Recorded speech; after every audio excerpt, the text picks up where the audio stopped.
कुंवारे अपने दिल ते हाथ रख लो तो शादीशुदा लाइक ते फॉलो वाले बटन ते हाथ रख लो। अज मैं तुहानू दिखावांगा कि पिंडां विच वलीमा किस तरह कीता जांदा है।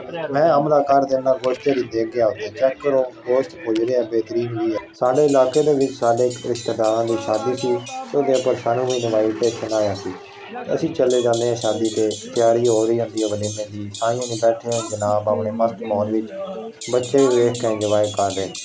लो जी जनाब, ए हो रहा हलवा तैयार, बहुत ही बेहतरीन किस्म दा। ए उहदे मेवाजात पे हुए गड़ी बादाम, उस तो बाद सावे सूए पीले मुरब्बा जात।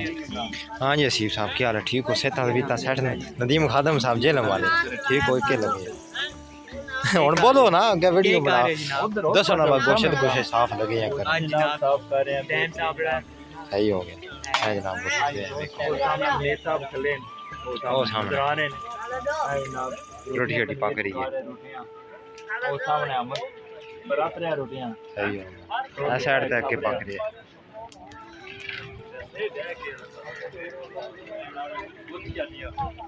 बोल बात कौन ने मिले फाइनली गाइस हर शे पक पुक के ऑन टाइम आ गया रोटी खाने का।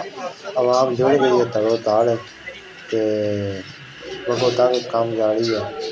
सारे दुआ करो अल्लाह ताला ने बच्चे अता फरमावे तो सोना दी शादी हुई है। सारे कजन मगन रिश्तेदार सारे मेरा बैठे कुर्सियां पे जनाब इलाके दे छोटी छोटी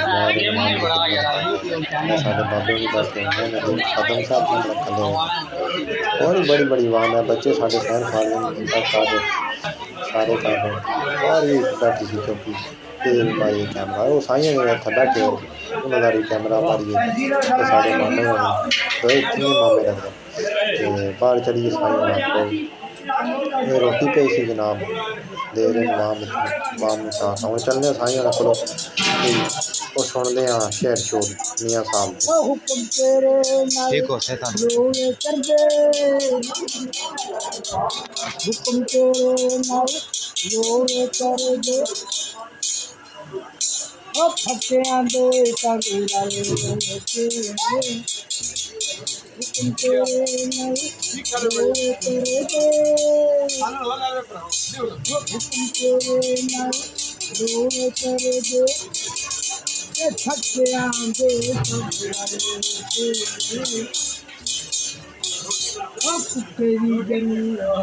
जान